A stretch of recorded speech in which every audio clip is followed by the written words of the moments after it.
welcome once again to the Edgar Ortega radio show. With me today is Miles Kessler. He's back once again to talk about some things that are going on. Miles, welcome back to the show. Hey Edgar, it's nice to be back. Thanks for having me. That's good. No, we had a lot of fun promoting the Aikido at the Leading Edge event. I got to sit in on some of those calls, and that was a lot of fun. It was great seeing people, Aikidoists from all over the world, not to mention all the great lineup of teachers you had. That was really awesome. Yeah, it was great. I mean, it was really cool to see you. I saw you in a few calls, and even saw you had set up your clowns to. Those are my proxies. Tell me what happened, what I was missing. I think I was in class or something. I was at the dojo, so I just left those guys. I think that was when Lenny was on. That's funny. Yeah. A few people made comments about them. Yeah, I got to make my presence either way. Now, you got some other stuff going on. I saw you recently did a blog post. I know you wanted to talk about that. Tell us a little bit about it. Well, I mean, it's a blog post called, the title of the blog post is meant to be a little bit, I don't know if it's provocative, but it's entitled The Buddha's Advice to an Aikido Sensei. And of course, there was no Aikido back in the day when Buddha was giving his advice. But right. Basically, it's the Buddha's. It's 5 qualities of a mature teacher in Buddhism, and they actually serve quite well to anybody who's teaching, especially if you're teaching a path practice, which Aikido, of course, is a way of harmony. The path of however you want to translate it. Do is a path, and that's specifically what these qualities refer to. No, it's very good. I haven't gotten to look at the article myself. I'm kind of bad on that part, but I have seen it on there, so it's on my to-read list. So hopefully you'll tell us a little bit about why you decided to write on this subject, and you talked a little bit about it, and who needs to hear this? Well, I mean, it's not because anything happened in the Aikido world or that I feel that it's necessary, but this is something that, how can I say this? In Aikido, we have a lot of beautiful teachings, a lot of incredible training, a very vast curriculum, depending on the styles and the senseis and the schools and the traditions, etc. And there is a certain amount of, sometimes you'll hear guidelines and maybe injunctions of, qualities of a teacher, but it's not really part of the Aikido history. No, it is part of the Aikido history, but it's not part of the Aikido oral transmission, that the teachings that have been passed down. And of course, when you meet a teacher that's mature, like you just told me, you came from Ano Sensei's visit to the United States. He was teaching, a summer camp with Linda Holiday Sensei. Yeah. I had the pleasure. I've only met Ano Sensei once. It was probably about 15 to 18 years ago. And I was very struck, and I mean, he's quite an old man. So even then he was old, quite mature in his practice and a mature teacher. But I was quite touched by his character, his qualities. And it was just something about him. And you could tell that, he was very humbled from having been in a life of practice. And there was just something about his way of being that exuded a certain quality that you felt that you could trust. And it was just a feeling. And then sometimes you meet other teachers and you can be very impressed with them, but you can also see on certain levels, maybe, I like to use the word spiritual, that might not work for everybody, but certainly other levels that are not necessarily dependent on their technical skill or their ability, but on their character is really mature. And there's something about them that you just, you see, this person is quite, they're like a shining example or beautiful role model. And of course, I've experienced that a lot in the Aikido world, both in the States and around the world, and for the years that I lived in Japan.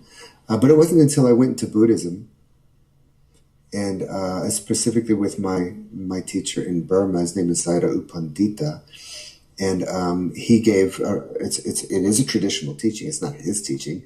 Of course, he has his spin on it, but he gave a teaching of the 5 qualities of a mature teacher, and it struck me right away as, wow, this is really a shining example of what we should all aspire to as human beings, period, but certainly as teachers. Well, certainly, and you do. Do you talk about those points in your blog post? If so, can you talk about those here with me now? Sure. Well, the word teacher in Buddha, actually, I should say the word spiritual teacher in Buddhism is called a Kalyana Mitta. And a Kalyana Mitta Friend in there? translates as a noble friend. Noble friend, that's right.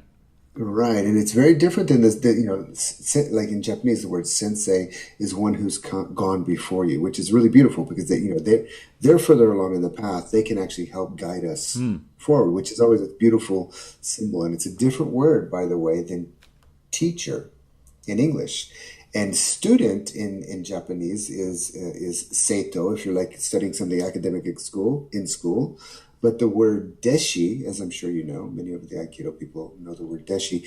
It actually it's translated. The translation is more closer to disciple. And a student and a disciple, sure, they're both practicing, they're both studying, but a disciple has a much deeper commitment, and Hmm. there's even a certain devotion to their path of practice. So in that relationship, in that so-called teacher-student relationship or noble friend and disciple relationship, so we're kind of upgrading the quality of the relationship because when we're walking a path of practice, it needs to be upgraded. It's a higher path of practice. It's not an ordinary path. It's, we're actually working on transcending our lesser human qualities and moving towards our potential. So in that relationship of the teacher and the student, Kalyanamitta is translated as a noble friend, and noble, of course, meaning like the high, not as a king queen sense, of course, not in a social sense, but these are high teachings, and the sensei, the person who's gone before, has this higher understanding, and they're helping us as a friend, as a companion through this path of practice. Right, and So that's right away. It's a beautiful reframe of the word teacher student. yeah, and it contrasts sharply with what we tend to think of the teacher-student relationship as psychologically, superior over the student in that kind of way. So it's quite different. Yeah, it's quite different. If you think of martial arts, that difference is cool. I mean, having a teacher, if I don't know if you're ever in the army, I was not, but I did certainly a lot of sports as a young man, and then a lot of hardcore training in Japan, and that kind of the material, the militaristic approach where you have a sergeant, a drill sergeant, Yeah. that has this power over you and just pushes you through it. That has a beautiful function. It can go wrong in whatever 100 different ways, but when it's good, it's good. And if you're going to war, you want to be crystal clear, and it shapes you in a certain way. So that's fine. That's kind of a foundation there. But this idea of a spiritual friend is actually something that's even a little bit different than that. And to be honest, I would have rather faced 100 sergeants than what I went through with my meditation teacher, Sayadaw Pandita, because he ground me. He ground my ego to a pulp, but not in a kind of pushing way, a dominating way, in a way that just like was a massive mirror to my ego, and was highly, highly uncomfortable, but at the same time, it was transformational. All right, so you paint this picture of the teacher-student relationship in this new way of looking at it, and you talk about these 5 points. Do they describe the way that the teacher relates to the student in that way? Is that what you're getting at? Well, it's in a way, it's something. It's more about their state of being, Mm-hmm. but it's also relational. I'll go through the 5 points, but you'll see that some of it's relational and some of it's just about who they are. But what's really interesting, as I'm kind of going through these points, you and the people listening to your show here can actually relate that. I'm sure there's teachers listening to your show as well. They can relate to where they're at, and actually, we're all students. Actually, so even if you're in a teacher position, and I've been teaching for several years now, I have my teachers, and I still have my teachers to this day.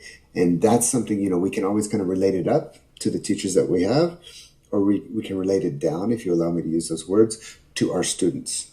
So wherever you're at in this relationship, in this hierarchical relationship, you can kind of relate to it that way. Oh, very good. That's a good introduction to your blog post and what you've been talking about there. I think we're going to go ahead and link that article in the description to this video. So if you guys listen to this or want to stop and read it and then come back, you can do that. It's one of the good things about the internet, and you just go ahead and do that if it's recorded. And But other than that, well, you can come back and now hear Miles talk about it. Awesome, awesome. The last thing I want to say before we dive in is that these 5 points are things that we can, if you think they're valuable, there's something to aspire to, and you can practice them. And in fact, in a moment of truth, in a tricky situation, it's important that we practice them.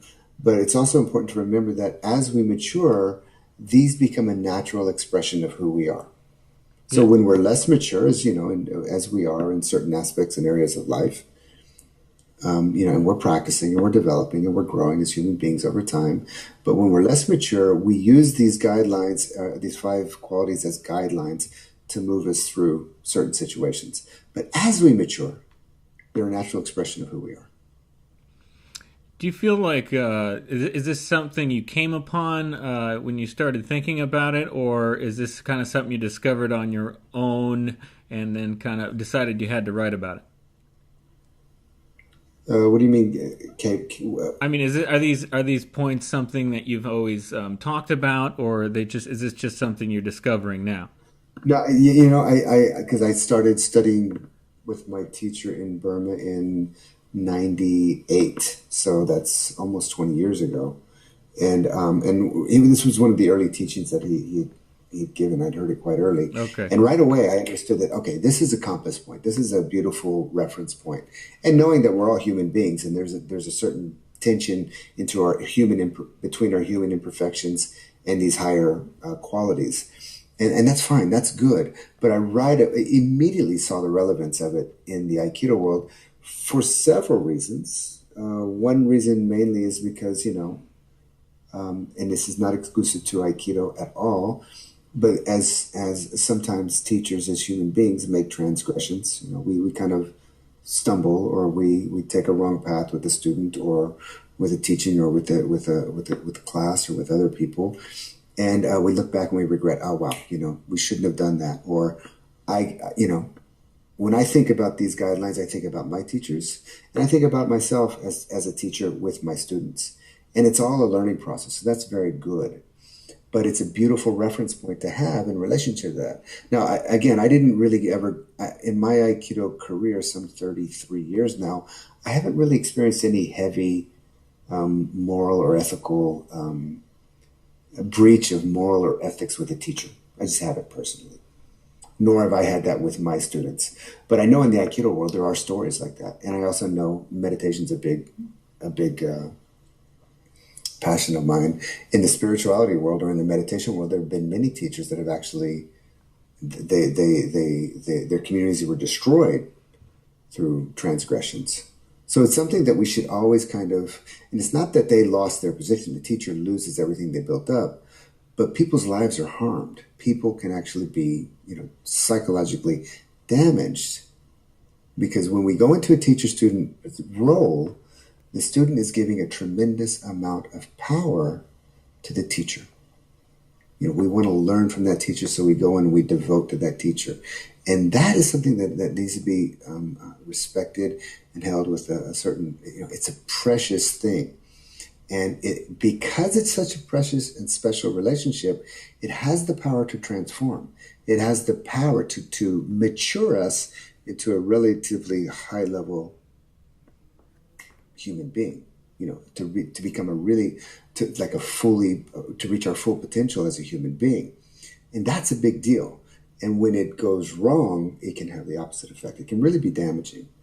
So it's super important that we take these roles seriously.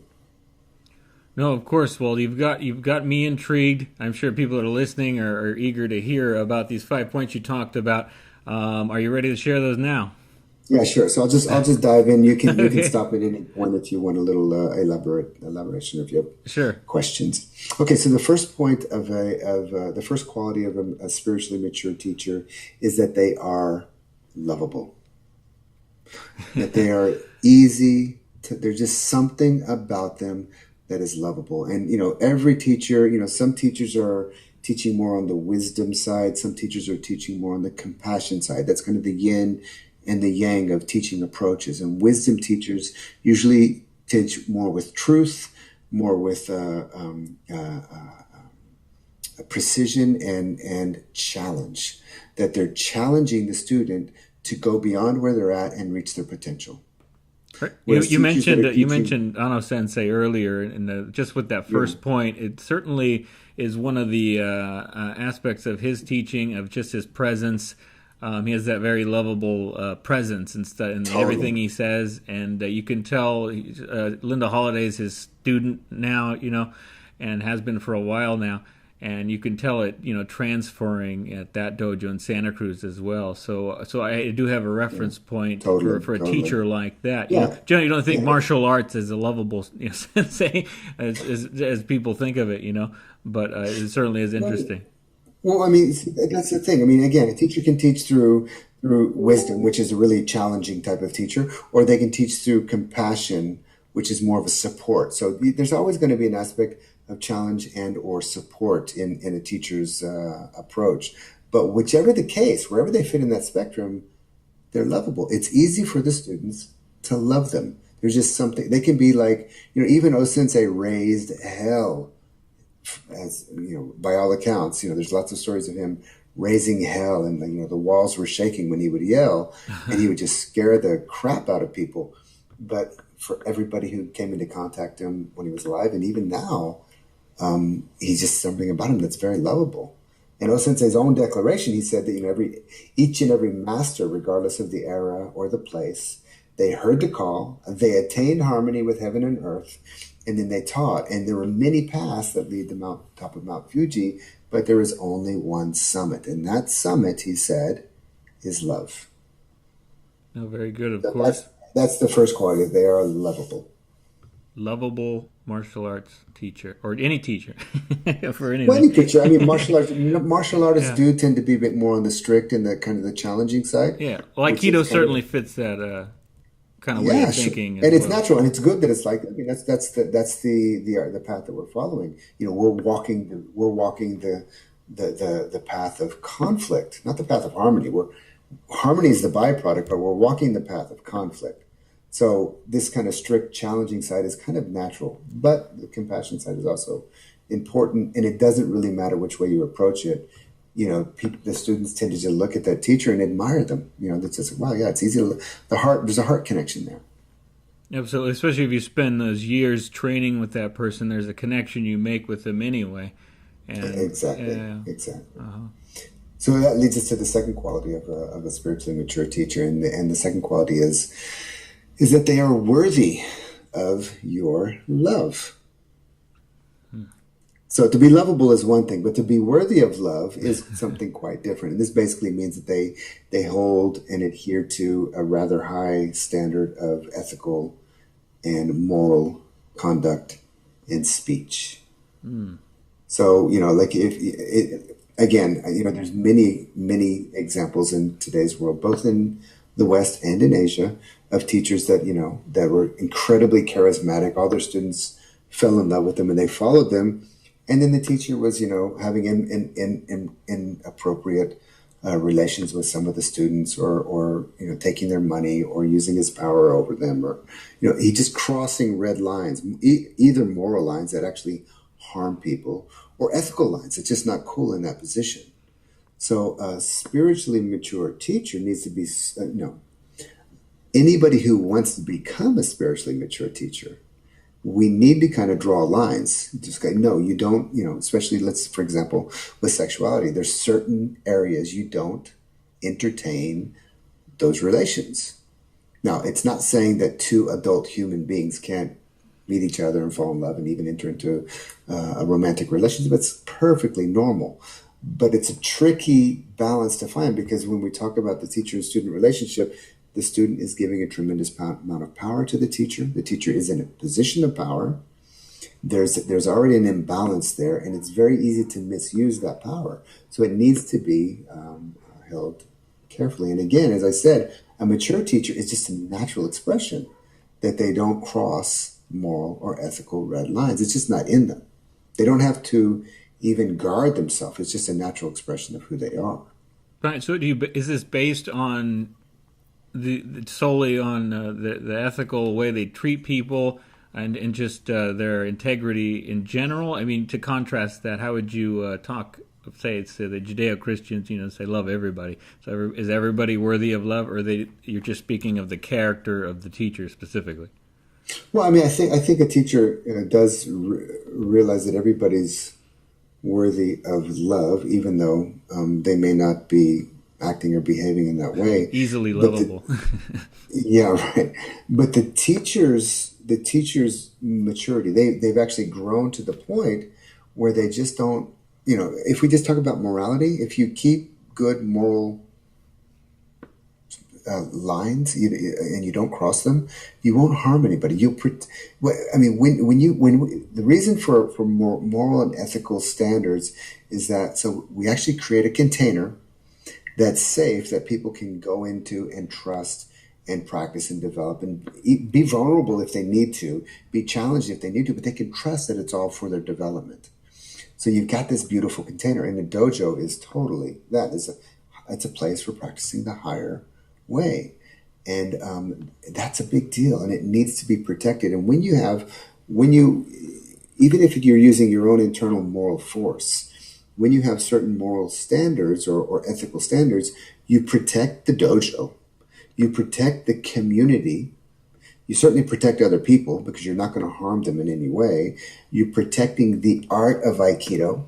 It just takes one child molester to really, who I won't mention any names, but who kind of brings the whole art down. Yeah, it taints it. Kind of the idea in people's heads, especially exactly, if they're not in the community. Exactly. Yeah. So you protect the community, you protect the art itself, and you protect yourself. So it's smart. It's a very smart thing to have. But then the whole point with this teaching from the Buddha is that when you become spiritually mature, you no longer these ethics and morals are no longer held with moral force. It's just a natural expression of who you are. Yeah. So at the beginning, you think of a young kid that goes in and we want to throw people around and we want to be strong and we want to fight and we want to compete and maybe even do something not so cool to other people, harm other people in some way, say something, gossip, and say something bad and pull them down. So we may want to do all those things, but we kind of, that's the training. We control ourselves. It shapes our character. It subdues the ego in a way while we develop. And as we develop and become more mature, that those lines that we drew in ourselves and in the world can start to relax because the natural expression of who you are, you would never cross those lines anyway. And at that point, you become worthy of a student's love. And in fact, that is what gives you the right to guide other people along the path.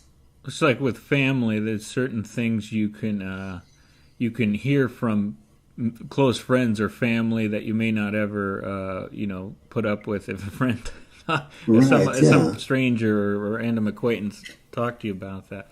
And so what are the benefits from building these relationships other than the typical student teacher relationship? What does this build upon? And what? I'm not sure. What do you mean? You mean this one specific point about being? Yeah. So you built this relationship. I mean, and then how does that? What are some things that can benefit the student with this relationship? Can you talk to them differently than you would a new student? How does that go? Yeah, I mean that's exactly leading into the very next the next point, but especially the point after that is that sure, you. Like I said, the student, as the trust deepens with the student, they start to actually share more with you. You understand more. And also you start to, when you're guiding somebody along a path of development, you start to kind of become very intimate with their psychological landscape. That means the areas where they're evolved and they're open and they're growing and things are flowing, and the areas where they have issues, or the areas where we have issues that are blocked, that they're defended around, that are actually keeping them from realizing their fuller potential. So to be able to speak to somebody, to be able to give them feedback around those areas in a way that doesn't trigger them and where they don't become defensive or they don't just space out because they trust you, then they can receive that feedback, and that can be an incredibly healing and transformational, aspect of the relationship. I'm not just talking about like therapy with somebody.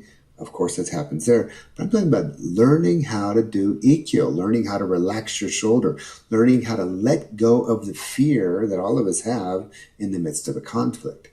It's like we get into this, we start to get into the internal landscape of the student and help them navigate their own interior so they can integrate and grow. And to do that, they have to trust, and that trust has to be completely respected and preserved and protected. Right, and this is probably you probably get to a point where you, as a teacher, could judge in the relationship what you can and can't say, right? Completely, yeah, absolutely, and that becomes intuitive, Yeah. and that's something that it's not really mentioned. I mean, it actually is mentioned here in I think the fourth point, but you start to intuitively understand where a person's at, and you start to intuitively understand how open they are, and when is the right time to give the right teaching. In Buddhism, there's a term called Upaya, and Upaya means skillful means, a skillful use of teaching. So the old saying, "Pearls before swine." Pearl being a very precious, valuable gem. Yeah. It's like whatever, for a jewel or something.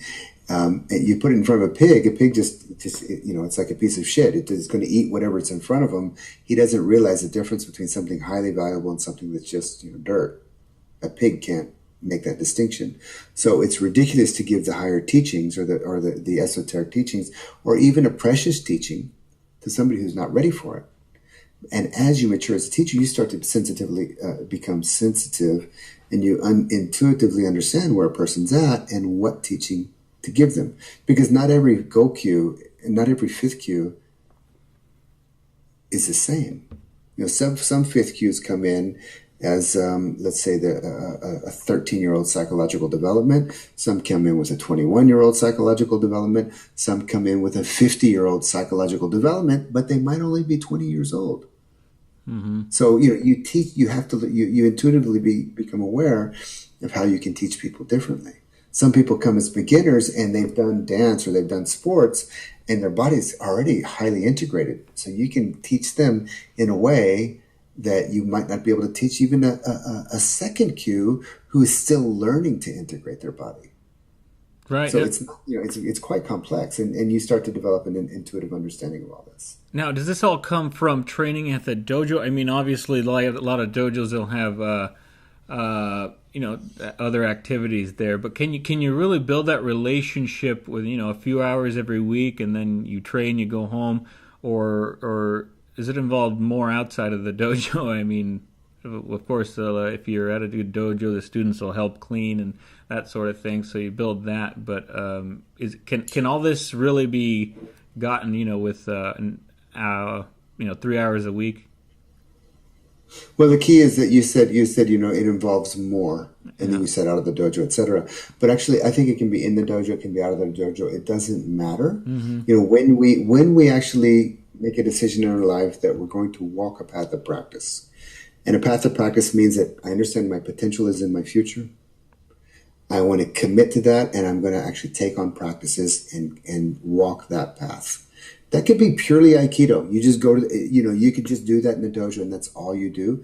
Or maybe you've had 5 years of therapy, or maybe you've been mentored in a certain tradition, or maybe you've become a master at business. You've developed wisdom in other fields that immediately or gradually translates into your practice in Aikido, or vice versa. Your practice in Aikido starts to translate into other aspects of your life. The important thing is it does take more commitment, and as you do this, as you take on more commitment, and it's the motivation for taking on more commitment is just the realization that where I'm at right now is not satisfactory.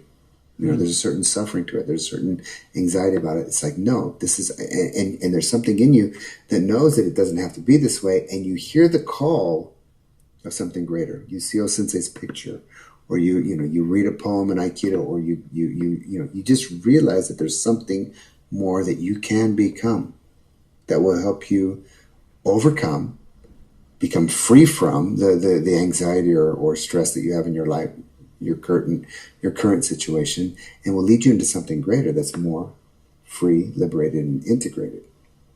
Very good. You talk about the teacher having to be lovable, being worthy of love, and then you build a relationship to the point where you can talk to the student and tell them things that, just might not necessarily want to hear, difficult things.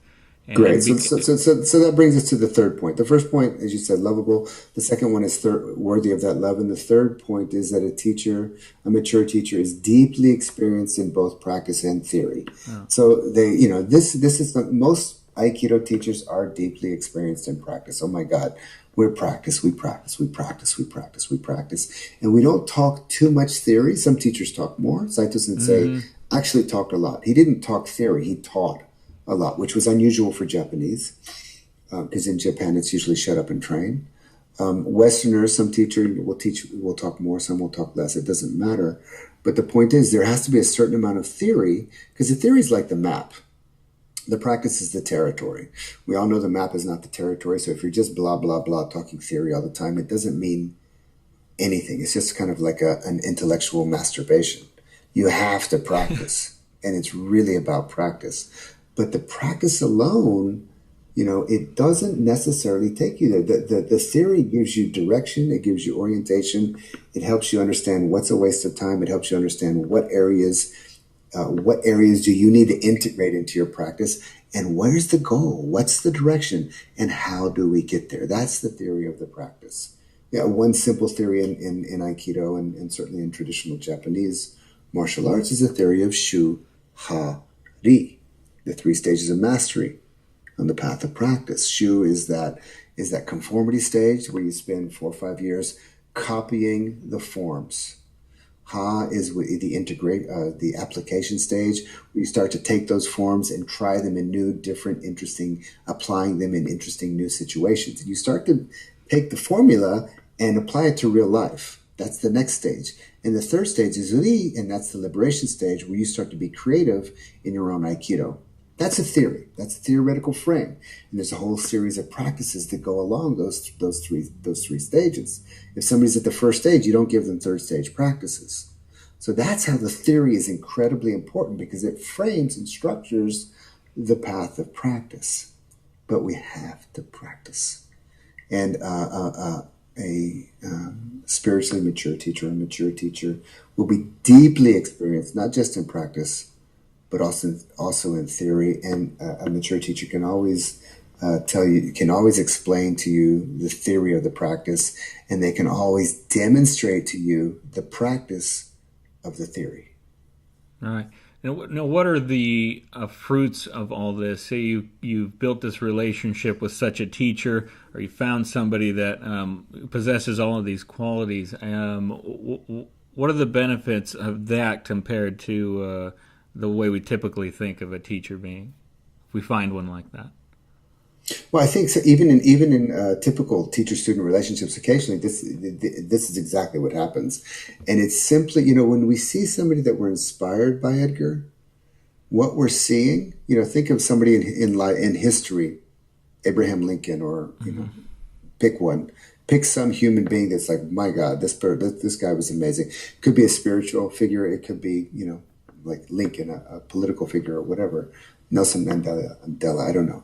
We all have our heroes in history. When we see somebody that we're inspired by, what we're seeing is we're seeing our own potential. We're seeing our future potential coming to us in a time capsule and meeting us in the present. Now, we can't all practice with Abraham Lincoln or Nelson Mandela or whatever, but when we meet a teacher and we're inspired by that teacher, by their being, by their teaching, by their whatever, we're seeing our potential. If it inspires us, it's our potential. Going into a relationship, in a way, it's a holy relationship. Going into a relationship with that person will actually lead us closer to realizing our potential that we are seeing. That's the benefit, and that's the benefit that has been the benefit of the teacher-student relationship. Certainly, in a religious, spiritual sense, it doesn't, institutionalized religion. It doesn't always get transmitted like that, but certainly in the esoteric spiritual traditions, and certainly in in many martial traditions. You think of like the Shaolin monks and the Taoists and stuff like that. That was being transmitted, and that human transmission, or that person to person transmission, you become a vehicle, you become a container, you become a vessel of those teachings that you pass on to the next person, and you reach full maturity in that path. And it's something you would not attain without having come into contact with that teacher. Right, very good. Again, the article, The Buddha's Advice for an Aikido Sensei by Miles Kessler. That can be found at theintegraldojo.com. Listen, Edgar, there's two more. I won't go long into them. I'll just I wasn't finishing you off or anything. Okay, all right, great. I wanted to emphasize where they can find it again. But you said there's more. Go ahead. Well, okay. So the first is the first quality of a mature teacher is they're lovable. The second is that they're worthy of the love. The third is that they're deeply practiced in both practice and theory. The fourth quality of a mature teacher is that they have the ability to say difficult things. Mm-hmm. And my own meditation teacher was great at this, because he actually divided this into two sub definitions. The first one is that when it's time to hit you with tough love, it could be an admonishment, or it could be, hey, dude, look at yourself here. Like a strong in your face intervention. That's what this means. That, you can actually confront the student with their shit. Or if they're acting out, or you can confront them with their denial. That it's like, hey, and of course, if it is within your role to confront them, there may be something that they're doing that you hear about, but it actually has nothing to do with your relationship. So maybe you say something, maybe you don't, whatever. But within that relationship, and it could be somebody like, they have a stiff shoulder, or, they just can't relax their shoulders when they're trying to execute a technique, and they're about to get their black belt. You say, okay, listen, man, you're like hitting 1,000% on every level, and you just can't relax your shoulders. And, I'm sorry, you're never going to get your black belt until you relax your shoulders. This is just a silly example. You may or may not do that, whatever. But it could be something as simple as that, or it could be really talking, it doesn't matter what it is. If you're really confronting the student with something that they don't want to see, it's going to be highly unpleasant for the student. Right, but you'll be in a relationship where, if you're in that relationship where you can hear that from them, it comes from somebody you respect. And exactly, Edgar. That's exactly what it is. That you've got this container, and in fact, if the container's not solid, if the container's not holding, you won't say it, because you realize that it's just going to fall apart. But if it's holding, you will say it. And two things can happen when you confront your student that way. They might leave. It might be just too much, and they're going to just say, the hell with it, and they just might take off. And then you have to trust that you planted a seed deep, and at some point in the future, the karma is going to unfold, and it's going to have the effect. Mm-hmm. Or they might stay and work it through, and usually they'll stay and work it through. And I can speak in my own case as a student with all of my teachers. When they've hit me between the eyes with something, it was never pleasant for my ego, never. But because I did love, I was committed to. I'm thinking of my two main Aikido teachers and my 1, 2, 3 main meditation teachers and some other teachers. When they hit me between the eyes with the truth, and I couldn't deny it. It sucked, and it took me a few days, if not a few weeks or months, to reorganize. But once I reorganized around that new piece of truth, I was so grateful. It made all the difference to receive that teaching. It's like we go to the teachers to get the best teachings, and we want to learn from them, and then they teach us something that we don't want to hear. It's like, oh my God. But if we can somehow manage to hear that or receive it, that hard truth, if we can wake up to that and then integrate it into who we are, there's just, we just bow deep. We just become grateful. I think it's quite constructive, though. I mean, I found that when I'm comfortable, I'm doing this, I could do this, I can do that, and I'm just practicing what I can do. And then I get told, hey, you're doing this wrong, you've been doing that wrong. you need to fix that. Then you get into this point where you're uncomfortable, but that's where the learning actually builds for me. If I'm uncomfortable, I'm probably learning something. Yeah, and that's also, and also I think Edgar, also in the modern, postmodern world that we live in, there's much more of a, feedback loops are kind of more common. In the traditional, there was just one way teaching. You just bowed down, you received the teaching from the teacher. But these days, there's kind of, teacher student, there's like a feedback loop. So that feedback loop makes it a little bit easier because we're getting little bits at a time. And then when we get something strong, that loop, if it's a good feedback loop, it'll actually hold. Right, right. Okay, So now, that's the first meeting. That's the first sub meeting. The second sub meeting is that they can take profound truths and profound concepts and deep principles of the art and explain it to the student in a way that is simple for them to understand. Because there's a complexity to the inner workings of things. And maturity, basically maturity in Aikido, if you think of a white belt or beginner and a black belt, what makes the difference? The black belt understands more complexity. A Shodan and a Nidan and a Sandan and a fourth Dan and a fifth Dan. The fifth Dan, the seventh Dan, in theory anyways, understands more complexity. And that becomes more and more subtle. So that's really what marks maturity, is that you can see deeper into the complexity of how the whole thing fits together. And then you can take that and you can explain it to the student, no matter where they're at in their own development, in a way that it's simple for them to get at that stage. So it's really a high art to, in that sense, for teaching and communicating with students. But because you're inside of a deeper complexity, you can give it to somebody else in a simple way. absolutely. I want to get through all these 5 points. I know you want to talk about some other things that are going on. So we talked about the lovable teacher, worthy of love. You could say difficult things, and obviously a teacher that's deeply studied in practice and theory, like you said. Is that is that 1, 2, 3, 4? That's the first four. And the number five is that a mature teacher is motivated to teach solely for the benefit of the student. Well, what are the other motivations? Fame, pride, So the ego.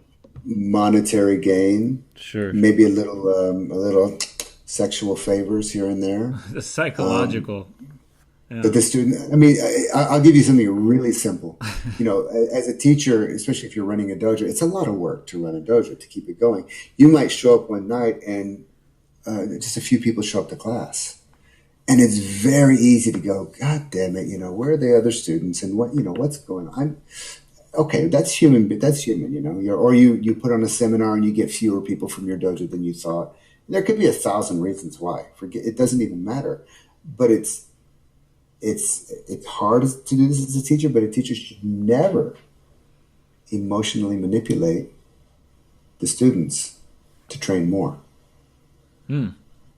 Hey, look at all the hard work I'm doing. How come you guys don't show up? Now that might be true, yeah, but it's not a basis of the relationship with the student.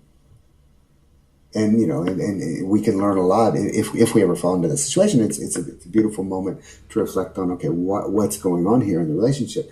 It could be that they all went on holiday or something. Who knows? But the point is that's motivating this. That's not teaching for their benefit. That's teaching for your benefit. Yeah. Or if you got to pay the bills, or if you got to buy a new car or whatever, so you start to kind of create things to get more money from the students. That's also not teaching for their benefit. It's teaching for your benefit. Now, that's not to say there's anything wrong with monetary exchange or with getting paid for your teaching. That's the culture that we live in, and that exchange should happen, and hopefully it's happening in a cool way. But that's a secondary issue. That your motivation to teach is actually so you can help them become more of who they are. Period. This is obviously a very interesting message to hear. Did you direct this more towards teachers or towards students or towards anybody looking for a teacher like this? Yeah, I didn't quite know how to do that. That's actually a good question. When I was going to write this blog post, I was considering going either way. To write this as a teacher, checklist for students, a checklist for students to check out your teacher, which didn't really seem like something I wanted to write about. And also in the end, I wrote it for teachers, directly to teachers. But of course it's meant for all of us, because we're all students, and many of us are already teaching in some level. Even if you're a third kyu, you might be helping a beginner come into the dojo. So in a way, we're all in that role. It'd be interesting if all the students possess these same qualities. It'd be well, that would be just an extremely mature community, and that's actually the ideal. A dojo is meant to be a kind of a model of a harmonious society. The teacher should spread that among the students. Yeah, right. And we're all maturing anyways. This is all going to happen anyways. But the whole point is, we take these perfect qualities as the ideal, and then we take ourselves as imperfect human beings and we put them in the same place, and it creates a conflict. It creates a tension within us. And that tension is an evolutionary tension. It's the fertilizer, it's the shit that helps the crops grow. So, we hold ourselves in relationship to these ideals, and then wherever we're not meeting them, you and I are going to experience tension there. And that tension is a good tension. It's a developmental tension. It's the evolutionary tension. It's helping us grow. Yeah, that's pretty cool. And you see that evolve in the students. They first show up, they're pretty much might be nervous or scared. They don't know what's going on. And so the focus is mainly on not looking silly maybe, or just learning things. But as they become more involved with the dojo, somebody else comes in and they're new and they're like, oh, I remember being there. So they might come up to say, hi, how are you? Here's what we're going to do today. Just relax. Here's the dressing room, whatever.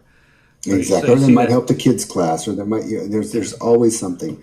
Or you're training with somebody that's lesser rank and they don't remember how to do the Tenkan. So you're going to have to show them in one way or another. And you could be annoyed with them and, impatient with them and just tell them, just put your foot over there, don't be stupid. But that's not teaching for their benefit, again, if we use that example. Right. So it's a beautiful way to kind of to check ourselves while we're training. And it's a way that when we check ourselves, it helps us grow. Oh, very good. You gave I don't know if you added to it, but if people want to, again, check out that article, The Buddha's Advice for the Aikido Sensei, theintegraldojo.com. You gave the examples of a lovable teacher, worthy of love, can say difficult things, deeply studied, obviously, and motivated for the benefit of the student. That's a good little summary of things. And there's some other stuff you wanted to talk about. I know you have. Is it another call coming? I know we're going to talk about the masterclass. Did you want to talk about the call first? Right. Well, actually, yeah. Next week on the 20th, which is August 20th, which is Sunday, not this Sunday, but next Sunday, or not this Sunday. I'm not sure when you're going to publish this interview, but it's the 20th, so it's about, I guess, 9 days from now. Mm-hmm. I'm going to be doing a 1.5 hour community call. It's very similar to the Telesummit format. We'll open it up. I'll do a quick overview, maybe 15 minutes of these 5 qualities, and then we're going to practice. We're going to take them and go into breakout groups and do little practice sessions, and we'll come out, we'll do conversations, we'll do questions and answers, we'll do harvesting. These community calls are really a great way to, wherever you're at in the world, to come together in one space. It's a virtual space where we come together in one space. It's on Zoom, so it's video conferencing. And meet people from all over the world, Aikidoka, that are passionate about the same thing that you're passionate about, and practice these things. And the very specific teaching and the practice that we're going to be working with are these the Buddhist advice for an Aikido Sensei. That's very good. So this is the introduction, and that'll be a bit of a workshop, if you will. So it's a free workshop that anybody. It's basically for our community. Since the Telesummit, we do these like once a month or once every 2 months, where people can get back in the same space. And we really created a great group of people back then. And so we're just going to continue to practice, and it's going to be, as I said, August 20th. But the times are, if you're in North America, it's 11 a.m. Pacific Daylight Standard Time. Yeah. Or Daylight Savings Time, excuse me. And on the East Coast, it's 2 o'clock. So 11 a.m. on the West Coast, 2 p.m. on the East Coast, Eastern Daylight Time. And if you're in Europe, it's 8 p.m. Central European time zone. And if you are interested in joining this, we have a registration page. You need to register in order to get the link for the conference call for Zoom. Yeah. So if Edgar, if you would be so kind to post the link for the community call also below the video, that'd be great. Yep, I'll do that. So people can click on that link, and that's where they can register for this community call, The Buddha's Advice for an Aikido Sensei. Go ahead and read the article or the blog post, and then come back, and we're going to talk about it. Now, is it going to be you talking the whole time, and then we're going to go into these breakout groups? I know there's going to be a Q&A session, but you're leading this one. Well, yeah, I will lead it, but we have other teachers that also come on the call. So if they join, then I will definitely bring them in and let them also give their hit on things. And anyways, it's a great community experience. So if you can join, and by the way, if you are listening to this interview after August 20th, still go to the link below. It's the exact same link, and you'll be able to see the replay of the video. So if you can't make the call, at least register, and then as soon as I get the replay up, I'll send you a mail with a link to the replay, and you can watch the replay. Right, and I think it takes literally 10 seconds to register. I think you just throw your email address in there, and then you're set, right? Exactly, that's all you need. Yeah, so if people registered for Aikido at the Leading Edge, they'll understand the format. And if you haven't registered yet, it's super easy. Go ahead and click on the link, and I'll have that in the description of this video as well. The Buddha's Advice for an Aikido Sensei. So they'll go over these qualities, and then should be an interesting discussion, and everybody can jump in on there. So it should be interesting than just two people talking about it. So very cool. Yeah, and this conference call is actually a setup for a very special 3-month intensive program that we're going to be the masterclass. It's actually the Aikido at the Leading Edge masterclass. And we've basically taken 12, for my opinion, really top-notch teachers who also, for my opinion, embody these 5 qualities. And they're going to, it's going to be a 3-month training where basically we meet online once a week. And each week these teachers are going to be delivering you their top teaching. And I won't go into it too much here because I'll talk more about it at the end of the conference call. But if you can, I'll just give you the name of the teachers if I can do that now. Yeah, sure. The 12 teachers are Richard Strozzi Heckler Sensei, Linda Holiday Sensei, Robert Frager Sensei, Wendy Palmer Sensei, David Shaner Sensei, Paul Linden, Patrick Cassidy, Teja Fudomyo Bell, Anita Palvis, Mark Walsh, Dominique Cassidy, and myself. So these 12 teachers are going to be leading the masterclass. And if you join the community call next week, at the very end of the call, I'll actually say a little bit more about it. And I've got a very special offer for those who are on the community call. So if you're interested in that, for that reason alone, you should join us. Right. Expand a little bit on the masterclass, because I want people to hear about it. I know you were going to drive traffic there and have them check it out if they want to participate. It'll be a little different. Are they going to be talking, or are we looking at a online virtual dojo? What are we doing here?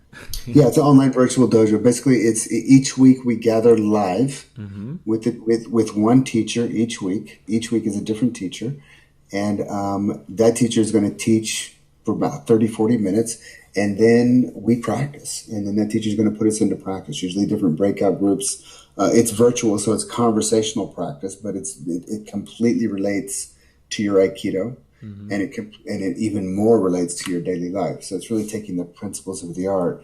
And each one of these teachers, what's unique about each one of these teachers, literally all of them, is that they have a principles-based approach to their Aikido practice. And I would even go as far as saying a principles-based approach to life.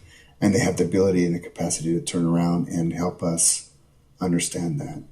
So that's what we're going to be learning from them. And, the kind of the format is that they teach for about a half hour.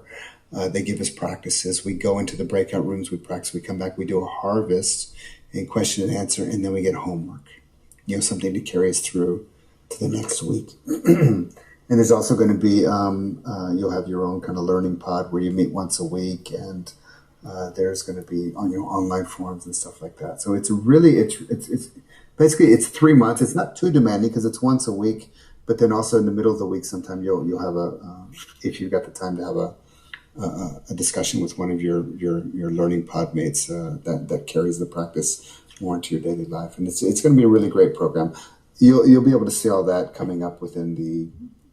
By the way, the masterclass is going to be launched on August 27th, so it starts on the 27th. So let's say the last week of August, you guys will be hearing more about the masterclass. Yeah, I think. And also, if you could put a link, Edgar, if you can add a link, especially for those who are listening to this recording later, if you could put a link at the bottom of this video, it'd also be great. Yeah, I'll put those links down there. So very cool. This is kind of an extension of Aikido at the Leading Edge. You couldn't get enough, could you? I couldn't. And the interesting, the Aikido at the Leading Edge, we did a few workshops, but the others were mostly interviews and keynote addresses and panel discussions. So there's a lot about the what and the why. What is Aikido at the Leading Edge and why is Aikido at the Leading Edge important? This one is how do you do Aikido at the Leading Edge? Mm. So each and every session is going to be a how-to session, really practice session. I know some people were looking forward to that sort of thing. Yeah, so, yeah. Absolutely. Very good. And look, I mean, you probably know the teachers.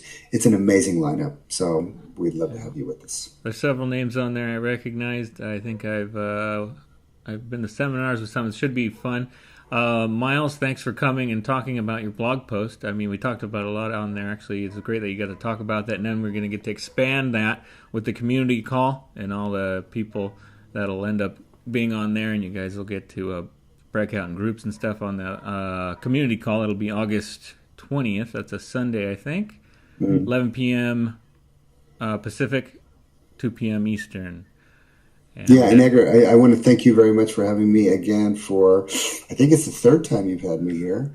And I love it. You're doing great work, man. I every time you put out another Aikido episode, I listen to it, and I'm enjoying it deeply. So keep up the good work. Oh, good. Thank you. Too, you're doing so much more even, especially in your role as a teacher there. I saw you included yourself on the list there of teachers to admire.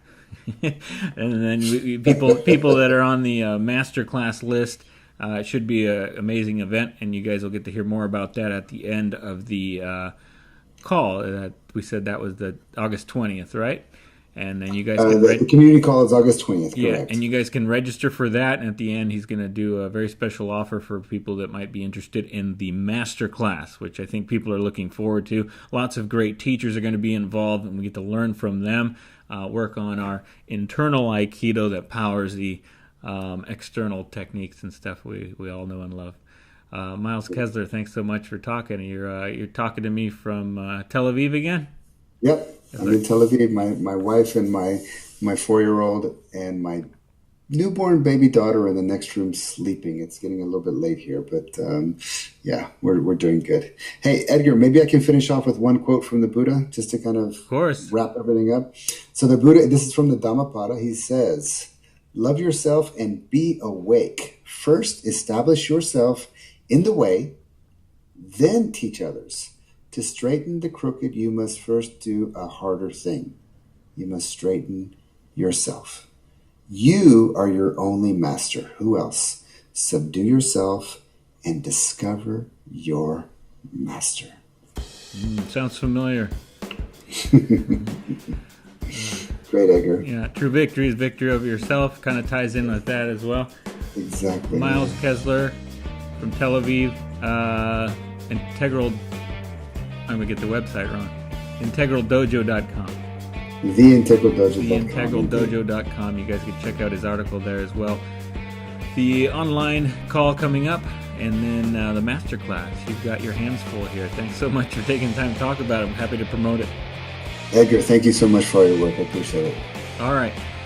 That was Miles Kessler once again. Be sure to check out the links and the description of this video. Check out the article, the blog post, and be sure to sign up for the call August 20th, and we'll post a link for that as well. And we'll get information on the masterclass as well. You've been listening to the Edgar Ortega Radio Show. Please follow us on Facebook, Instagram, and subscribe on the YouTube channel, and you'll get notices of all the videos and interviews as they're uploaded. Once again, my name is Edgar Ortega. You've been listening to the Edgar Ortega Radio Show.